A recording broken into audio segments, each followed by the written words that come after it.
Hello, everyone. Welcome into another Pulse exclusive. We are so excited today to be joined by The Voice runner-up Jim Ranger, number one in our hearts. He just finished up an incredible run on The Voice on NBC, and man, it was an honor to watch and see and know a guy born in Arkansas here on the national stage now is world famous. So, Jim, man, thank you for your time. How are you doing? Oh man, I'm okay. I'm definitely trying to recover. It's been less than 48 hours since that whole finale, and but I'm finally back home with my family, which is always my safe place. And yeah, man, I couldn't be any happier right now. This has been an amazing journey. This is one of those like bucket list type of items, where you get to just truly I get to sing on a giant stage with millions of people watching, and I got to play with one of the best bands on the planet. And yeah, it's surreal. None of it still makes sense right now, but man, I'm just so thankful that God has allowed me to have this opportunity and this time. It's amazing. Well, I've got some questions about the whole walk through it because there's just so Let's much cool go. stuff that's happened over the course of the last few months, and it's been a lot longer process for you than it has for even us watching it over the last couple of months. It seemed like it happened so fast for us, but you were there for a long time. Long time, man. We got there because of pandemic and everything, and in order to shoot this show, we had to live in a bubble. So they brought us down and put us all into a hotel room, and we had to live there and get tested twice a week. And I mean, it was crazy. But all in all, I think I lived in that bubble for it's going on five and a half months, something like that, of 2020. It is absolutely insane. But it I mean, the people at the Voice, man, they had to work their tails off in order to make this show happen. There was a couple times where we didn't know, if we were going to be able to finish shooting, because it was just that type of craziness going on around. And but they did it. They were able to pull it off, and I am beyond grateful that we were able to do that this year. And it brought so much joy and so much happiness to everybody that it's just truly amazing that we were able to pull this off, and be able to bring some light into some dark places. And so that was really cool to be a part of. Man, I can tell you, watching these performances the last few weeks, and I've never been somebody who watched the show consistently. So to watch your performances and every week get to see you go on to the next round and do another performance and just knock it out of the park, it was just like, it was a surreal thing to know. Like, I was just joking with you before we got on here, like, I've been in the same room with this person before, and now he's doing these awesome performances in front of the whole world. It's just, man, I imagine it was even more surreal for you.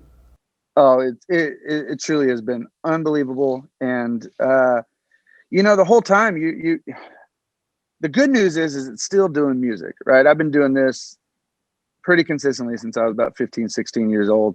I'm 38 years old now. So I've been at this a long time. And no matter how big the stage is, you still have to kind of reduce it down to, this is still just me and a microphone singing to some people and trying to move them. And that's the only way I could survive, because it was way too big to like comprehend and like process. There's times where like I'd feel my head start to get a little overwhelmed, starting to think about it. I was like, nope, it's just music. That's all we're doing here, and just trying to reduce it down to that, because it's massive. It's such a massive scale. And man, but it's the silliest fun I've ever had in my life. Is the craziest thing. Well, I want to get to some of your performances because Yeah. they were incredible, and every one of them seemed like one up the next. And I wanted to ask what your favorite performance was on the show. It seemed like each judge thought that a different song was your best one, and personally, I feel like Humble and Kind was perfect. Everything else was awesome, but Humble and Kind to me was. I hope you'll cut that eventually as like a one of your songs for your albums. But what was your favorite performance? I tend to lean to the same one, man. That was the moment for me where I felt unbelievably connected to the moment, to the song, to the message. Uh, there was it was Yeah, man. Just those like where I'm not thinking in any way, shape, or form. It was like I knew the song in and out. I knew what I was trying to convey with the song, and to just get lost in that moment, to get lost in that stage, and then for them to react the way they did. And Yeah, but singing on top of a giant rock was pretty dadgum cool as well, man. It was that felt like a Grammy thing, like a big old Grammy performance or something. They had that giant apocalyptic sky going on behind me, and I'm singing on a rock in a really, really good looking suit, and just throwing my arms out and just singing out without a care in the world. That was between those two would probably be my favorites. But every moment on that show was a special moment for sure. Well, I wanted to know about the finale. How did it feel to just kind of cut loose and let her rip there in the finale? I know it was a different kind of performance than what we'd seen, even though the rest were, like we said, were amazing. And it was like you were saying, I'm going all out. I was texting with Jared before and he said you told him that you were going to leave every shred of your voice on that stage. What was it like? That was exactly it, man. I think I try to appreciate moments, no matter how big and how small they are, and I think that's kind of the gift um, that we're not entitled to any moment we ever get, right? Like it's all a blessing. Every moment you get to experience, both good and bad, and so knowing that was the end, like there's nothing else. There's no week to hope for. There's no anything else, and so to go out on that song, and that song is like the epitome of like what I hope people truly get from it is like no matter what you're going through, it's about the relationships in your life. And so to go out there, man, my dad said, "Son, you took him to church." And I was like, "Yeah, I did." Like it was, like leave it out there. Don't leave any shred of anything left. Don't have any like I didn't want to have 1 ounce of um I don't know, like regrets, I just leaving it out there, and finally was able to like the band was around me instead of off to the side. It felt like this is what I want to do for the rest of my life, because Yeah. you had a brass section. I mean, we had all those singers on the screen. I mean, it was everything, man. So yeah, leaving it out there, man. I wanted to have zero regrets. I wanted to experience the fullness of everything that moment had to offer. And I can very humbly and proudly say that's exactly what happened, man. I left it out there, and I have zero regrets about anything I did on that show, especially the finale. I felt like it was, I It's was, pretty special. I went for it. Yeah, it was That's awesome, right. man. You did. You did go for it. Watching the judges, especially Kelly's face, she was like, "What Yeah, that just was the happened?" best, right? That was incredible. Oh man, She was. It's that funny was because cool. it's funny because they all have their own contestant that they're trying to win, and then she was still just like, "Oh my gosh!" Like she, you could tell she was like, he might have just won this thing. Yeah, it was that was a cool moment, man. So, half joking question. You mentioned your dad just a minute ago. How did mom and Yeah. dad? How did mom and dad feel about I get high with a little help from my friends? Oh, you know what, man? I think in the end, a high doesn't simply have to mean like getting loaded. It's Yeah. it's that happy feeling. It's that sense of like, uh, there's nothing like just being around friends and having a great time and really enjoying each other's company and leaving the world somewhere else. And I think that's truly what that's about. In the end, for me. People can take it however they want. Honestly, man, I don't worry about that too much. Uh, I think the way they raised me was to just live life. Words aren't truly going to be what inspires people or gives people hope. It's sharing that spirit that's within you through the way you live it, through the way you enjoy it, through the way you treat people, and so I never want to do anything, obviously, to offend anybody or anything like that. But for me, man, it's about the relationships in life. In the end, man, family's all that matters. That's Uh, awesome. I could fail at music, but I can't fail at being a husband or a father or a friend. So for me, that's what it's about, man. So yeah, I don't know. We'll see if it comes up, but No. I think my parents know me pretty good too. So Yeah. they know that I don't live too apologetically. I think if you live life the way that feels right to you and feels right to your maker, It's yeah, good stuff. that's That's good about what stuff. life's I'm about. glad you explained where you came from. When I heard you doing it, knowing your background, I thought he's got to be coming at it from a place of like high, just meaning like an emotional with. But with my family, my friends, like I get to a place that's better than any drug could ever take me. So I'm glad Ever. you went that way. So. Um, we were talking about your songs. So, how were your songs and the arrangements chosen? I feel like that one of the big advantages you had was how creative you were with the arrangements. Like Humble and Kind, we were just talking about. Your sound was completely different than Tim Yeah. McGraw's, and there was another one that is slipping my mind at the moment where your arrangement was just so much different, and I wondered how much hand you had in that.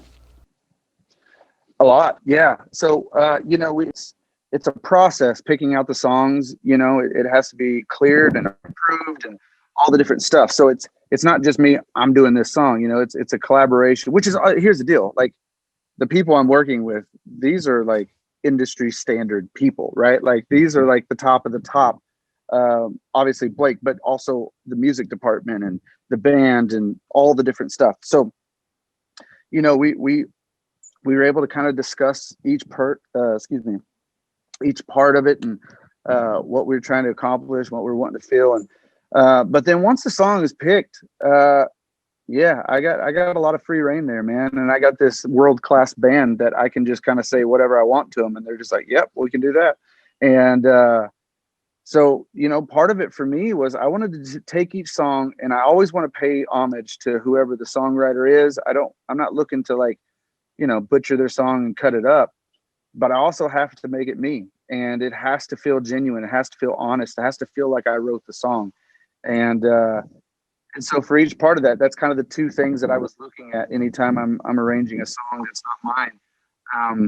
Is I want to be genuine. I want to be honest. I want people to not feel like I'm just faking something. At the same time, paying homage to the unbelievable artists and writers that created the music. And so, yeah, with Humble and Kind, the arrangement for the most part was the same as Tim McGraw or Laura McKenna, who's actually wrote the song. She has the original version of it is beautiful as well. But for me, I tend to have a little bit higher range voice, so I was and I don't remember. I think probably I took it up probably 3 or 4 steps from what Tim McGraw does it, just to put it in my wheelhouse, to put it in my comfort zone. And so that naturally is going to take on a little bit of a unique sound anyways. And but yeah, all the songs, man, it was as a musician, oh man, like that's the coolest, is be able to work with people like that and then create and do it on a scale that like uh yeah, that's once in a lifetime stuff. I got some submitted questions from some people asking Sure. about the unsung heroes of the show. So I want to know about those here in a minute. But you mentioned Blake as well, and Bob Burris here in Russellville asked, what kind of coach was Blake off camera, and did guys get much time together? Well, it was definitely limited because of the pandemic and how much interaction we could and couldn't have. And so we did a lot of conversations through like, Zoom and stuff like that. But especially when we got into the live rounds, we were able to spend a lot more time together as well. Man, he is exactly who he is on camera. Like it don't change. He might be a hair more filtered on camera, but he is exactly who he is, man. He's genuine, he's caring, he's a goofball. Like but that dude knows music, man. He knows music. He was producing with us, especially on those last 2 rounds. Uh that was that was unbelievably fun to work with him because you get to see his musical genius. Like he's not just a singer, he's not just a face, like he truly is a musician, and he knows music, he knows how it should build, how it shouldn't build, that type of stuff. And so for instance, with that Without You song, I had lowered it, I'd raised it up a little bit higher than I had performed it, and it was great. But he was like, "Well, let's try it in the original key." So we tried it in the original key, and he's like, "Nah, it kind of loses its thing. Let's just go. Let's split the difference. Let's meet in the middle." And it's that type of stuff that, like, that he's really trying to make you the best you can be. He's not trying to force you out of some box. He's not trying to pigeonhole you. You know, I didn't sing a country song on the Monday finale. You know, I mean, my original definitely is a country song, but for my big performance, that's not a country song. You know, he didn't force me to stay in that box. He just wanted me to be the best me that I could be, and trust that trust that it was going to be the best option for me. Was not trying to. And he's the one who picked out "Without You," which again isn't a country song. That's a pop song from like the '70s.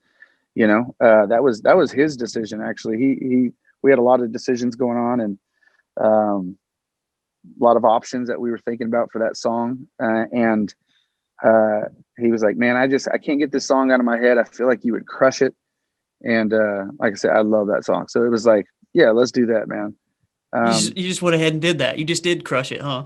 Just dude, yeah, that was a good moment, man. That was like that was a good moment, man. That was just getting up there and just belting out this heartbreaking song, you know. And my goal is either to make people's feet tap or make them feel all the feels.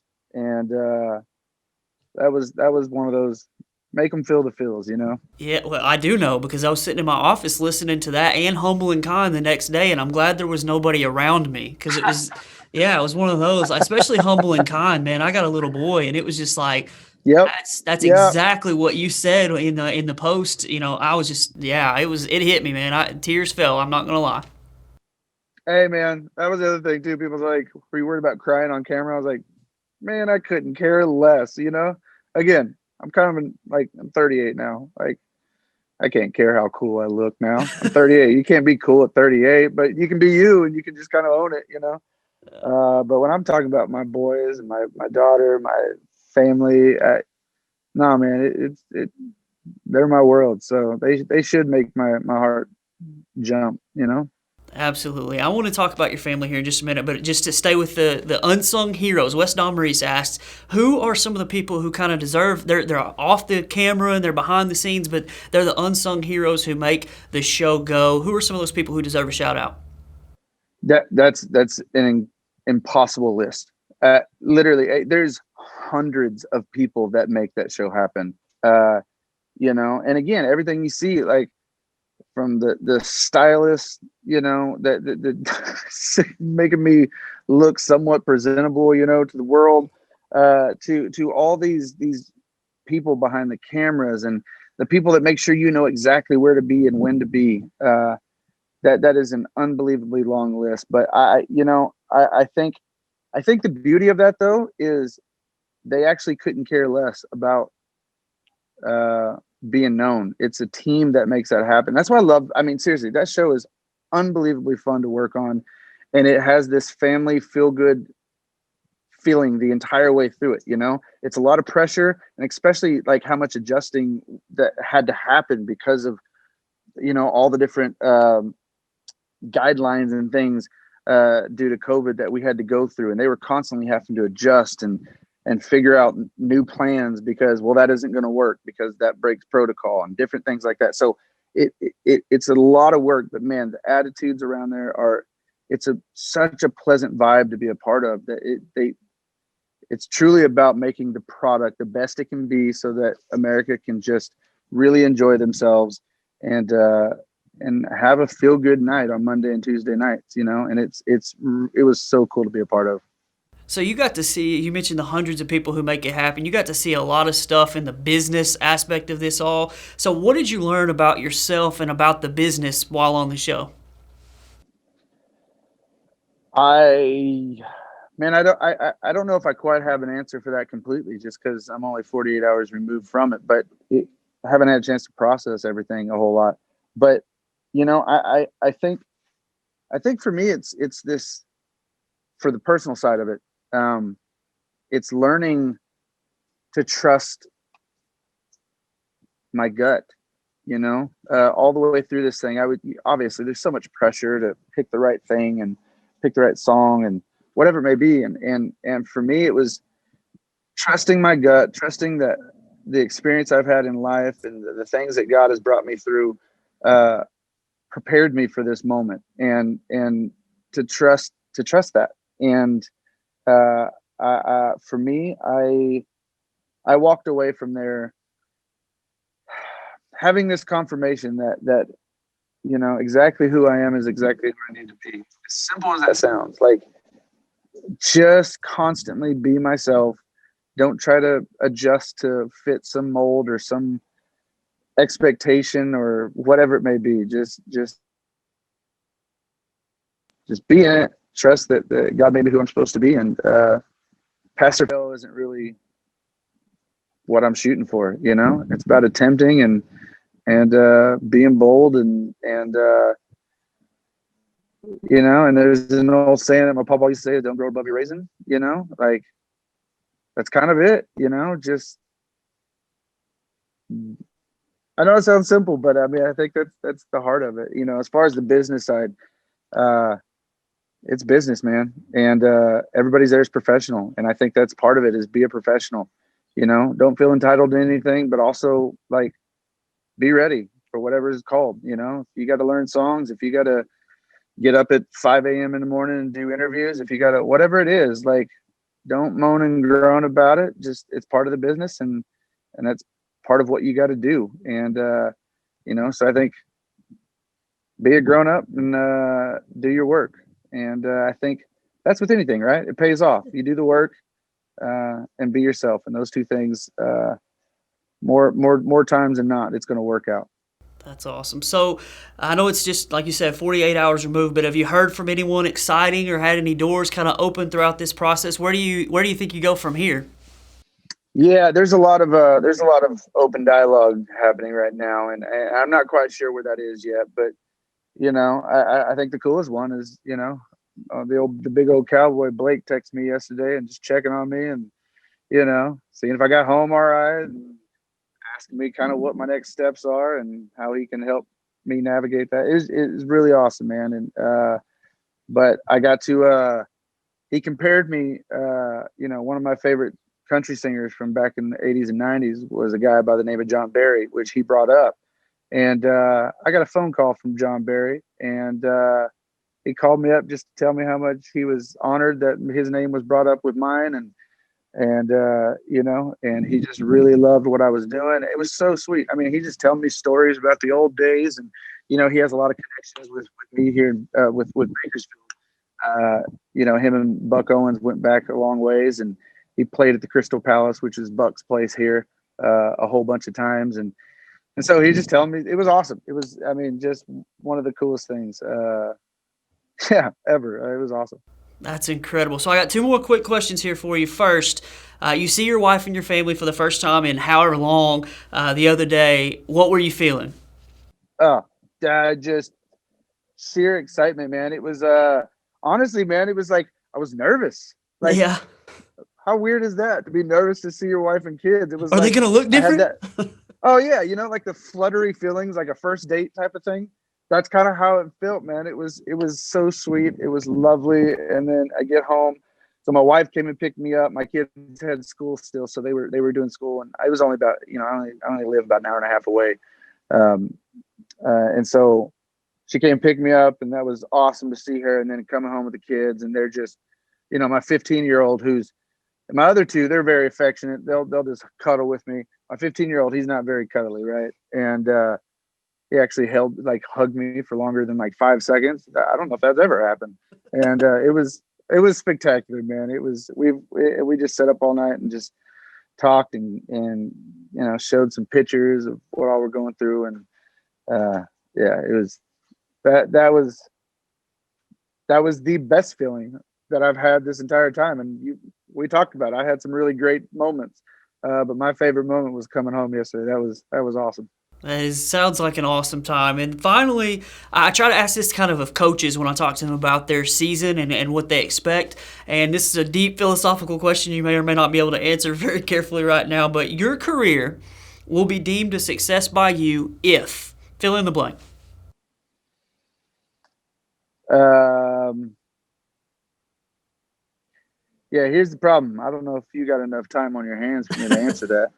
Uh, Simple answers are not my thing. But I'll try. Uh, I I I I don't know if that is an actual thing for me, to be honest. Um, for me, life is about doing the most you can with what you've been given, and sometimes you're given a little bit, and sometimes you're given a lot.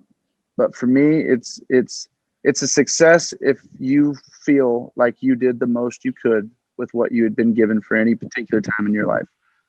Um, and so I feel like I've experienced beautiful, wonderful things uh, in my career in music. Um, but I'm always going to be a pastor first and foremost. I don't have to have that job. That's just what I am. That's what I'm going to do for the rest of my life.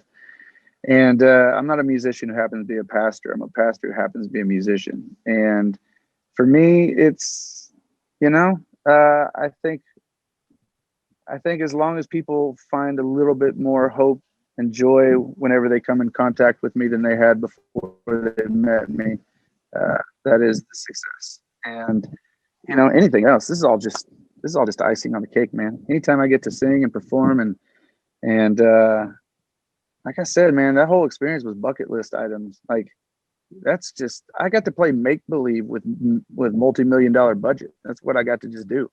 Like that's I don't know. Anything from here is just icing on the cake, buddy. That's So awesome.